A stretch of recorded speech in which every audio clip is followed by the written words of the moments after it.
Okay, so let's begin with the cylinder, and we can access it with shift right click to get this menu, and just click on this little checkbox right here will give us this little window, and I'm going to reset the settings so that everybody has the same settings from the start.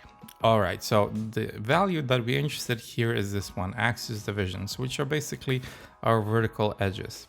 Now, the more details we plan to have, more of these divisions we need. So details require geometry.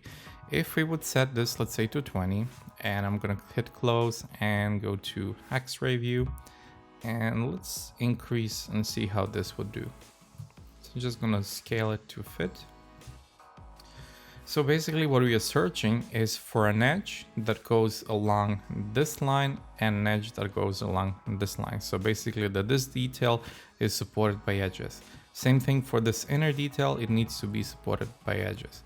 So far, I think this should in theory be enough, but sometimes it might appear a problem where, for example, the curvature will not be let's say as precise as you want, or for example, let's say if you're doing beveling, that the bevel might distort a bit of that structure. If you want to play, let's say on the safe side, I always try to use, let's say if we go to cylinder again, between 20 and 32. So 20 on the lower side and 32 on the higher side. So let's check how it would look with 32. So we can go here and see what goes where. So with 32 we have more geometry to work with, but the thing is it's also getting a bit crowded, meaning that probably we'll get our details that we want here, but the thing is it might be too hard to control. So 32 is something that I would maybe do for very detailed cylinders. So what we can do here is try and find a balance. So let's go to channel box, and let's from 32, let's go to 28. And on 28, I think maybe we could actually have something here that actually works. So let's stick to 28. And I'm gonna just increase this, and I can also increase it right here. And maybe some, actually I can leave it in the middle, except now what we can do, I'll just come here for a sec. What I'd like to do is remove these top edges and faces and the bottom ones too.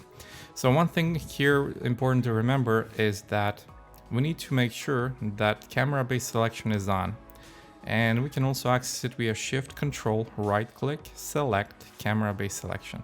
If this is off, if you want to select these faces by accident, you might also select something on the back. So let's go to shift control right click and select camera base selection on. So whatever we select here is just selected what camera sees. So select this and delete. All right, I'm gonna hit space to come back to our view, and let's go then to vertice mode. I'm gonna marquee select all the vertices and push them up till here. And then what I'm gonna do is right click to edge, double click the edge, and let's use move, and with the shift extrude, and then I'll just scale this like so. Now you will notice one thing here. If I now hit 3 as a preview, you will see how this will totally deform. Basically this edge has nothing to hold on itself until this edge way down. So in order to tighten it up, we need to add supportive edge here. So in order to do that, we simply can go to bevel. So either shift, right click, bevel, or simply control B. Then we'll turn chamfer off and set it like that. So now if I hit 3, you will see that it's now staying together, this top, but now this edge is trying to even itself out all the way down till the next one. So later we'll need to work on that. And there's also here, there's a camera shown. If you don't want to see that, we just come here to show camera off. All right, so let me again zoom in here, and I'm going to shift, actually just double click here, and then just with a shift extrude it and shift extrude inside like that. And again, just Q to confirm that. And let's double click here, shift, double click here, and let's do another bevel. So we can again just go here, bevel, chamfer on, and increase this. And then one is extra, and instead of delete, just hit Control Delete. This will then delete the edge and the point altogether. So now we have something like that. But I made a mistake here. Basically now what I wanted is to add one more edge loop here in the middle to create this curvature, because there is a small curvature here. So what I can do is I can just delete this and this, go to M, hit M, hotkey for multicut, and while holding Control I'm gonna middle mouse click. That will give me a loop exactly in the middle. So now what I can do is just double click on it, hit scale, and just scale it a bit, like so. And if I want even more control, I can just bevel it like that. And then we have that small curvature there. Let's do the same thing on the bottom. And I'm gonna also remove the grid because we don't need it. And let's switch to edge mode, double click here, and let's switch here as well. And I'm gonna now try and see, because here I noticed that we are losing curvature. So basically here somewhere, I think is a curve. So what we can do is just come here and again, just extrude this like so. And let me hit scale. So we can scale it here. And again, let's go to move and extrude all the way till here and scale again. So now we have same situation here. When I hit number 3 for smooth preview, this curvature is losing. So again, just double click here and Control B to add a small bevel. So when you hit 3, that this subdivision, it's holding on its own. Like that. Okay, so now the last thing that we need to do to wrap it up is, let's double click here. And let's do a small extrusion and small extrusion up as well. Double click this edge and then shift double click this one, Control B to bevel, and add small supports. Basically, we don't need 2 edges here. One is just enough, so I'm gonna just delete it because we need 3 edges around this edge. So basically 2 around this one. We have 1, we have 2, and the same thing goes for this one. We have 1, we have 2. So when we subdivide, we should get smooth results. Okay, so the only thing now that is missing is this small tip. So we can do that as well. Now for small tip, we can borrow some of the geometry here. So what I'm going to do is just click on one and then shift click on the other one. So basically hit one polygon and then shift double click the other one and then go to control. So shift right click, I'm sorry. And then what we're going to do is we're going to duplicate the faces. So whatever is selected, now we have a duplicate out of it. And I'm just going to offset it slightly a bit. So you can hold shift and control together to get a bit more smooth values. All right, and you can also come here to click on this little button and go to medium or slow. So maybe we can choose slow.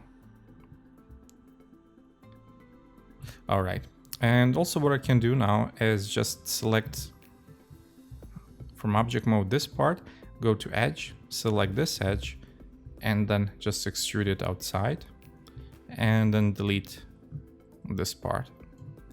And this way now we have part that fits perfectly inside. The only problem is if I hit move tool, you will see that my axis is way up. So in order to reset it, I'm going to hit D, right click, and then reset pivot. And then it's going to come here. And then I'm going to hit D one more time. So basically what that is, if we hit D, you will see here edit pivot. So that is what it is. So let's put this here, scale it up a bit. Actually, scale it down. And I'm going to select all this and extrude and scale. All right. And Now what we can do here is we can go and shift right click, fill hole. And then what we can do is just extrude one more time. And then let's extrude this up and just delete this part so we can have maybe something like that. And actually we're gonna leave it, and then I'm gonna show you one other thing. Actually what we can do here is we can go to merge faces to center, and then we get this. And we can also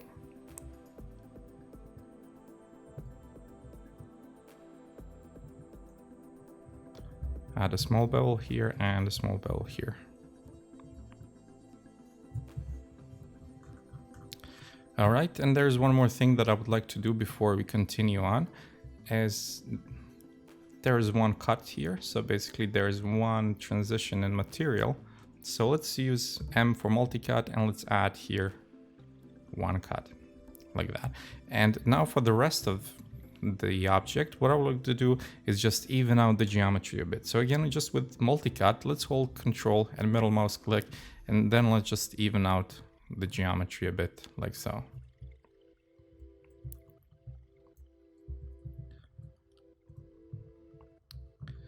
All right, and before we close this video, let's do one more thing here at the top.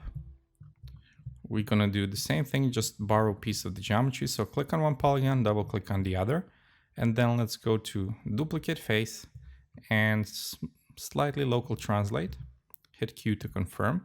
Go to, when we click on the object, let's go to edge mode, and let's extrude this on the inside. And let's just scale it a bit. Again, D to reset the pivot, D again. So scale a bit. I'm going to delete this part. Double click this, and let's go to extrude. Like so. Actually, I think there was an easier way when we were here. So what we can do here is just double click on the outer rim. So let's just, to isolate an object, we just need to hit Control 1. So then we can isolate it. And again, what we can do is just merge vertices to center, like so. And again, Control 1 to remove it back. So let's see how this looks. And basically what I like to do here is just scale it a bit and push it down. Let's again just reset the pivot and push it down a bit like that. All right, and then let's extrude it up. And let's do one more extrusion. And I'm gonna hit the G to repeat the last operation, which is again one more extrusion, and just add one more thickness here inside. And then again hit the G to repeat the previous operation, and that will be other extrusion. So let's now select this edge, Control B to bevel. And let's add small bevel here. Like that, and then we're gonna need one more bevel here.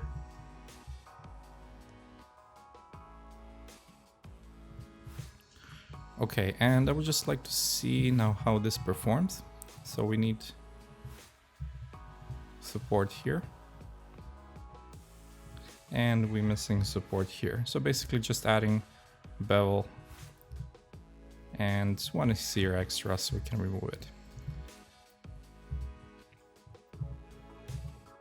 Again, Control 1 to isolate. We'll just add supports here. So basically we are adding supports everywhere where we just want to have that sharpened area, and there we are. So we've dealt with the top. So the important thing is to remember is that whenever we have, let's say, an edge here, like you've noticed, let's say I will repeat it one more time. So just Control 1. And I'm going to remove all these edges. So what's happening is that you see that these edges are basically falling apart because this edge and this edge has nothing. Basically this loop and this loop have nothing to support them. So that's why they are breaking on its own. But if we now add bevel, so Control B, and with chamfer on, you'll see that we'll add So basically this is our main edge, and we add 2 edges as a support, and that is what it's holding it together. So that's really important to remember, that we always need to use supportive edges in situations like this. All right, so this is for our original, basically main setup. And before we continue, let's just add a new material. Assign favorite material blend. And let me go to, again, right click material attributes. And you can also go here to focus and then blend. And then we can just find it here. And I have a preset that I made, so it's called just basic light. And basically it's just a touch of blue tones to break it from the background. And I just added a bit more specular and to give it a bit more highlight. And basically that is it. You can copy these values if you wish. All right, so when we have that, and also I can add the same material here. So apply existing material and close the attribute manager. And for now, I think we can close this video. And then the next one, we're going to continue with our details. And basically this is going to be our first save, and this is going to be pen01, and just going to go ahead and Control S to save it. And then we can continue with the details in the next video.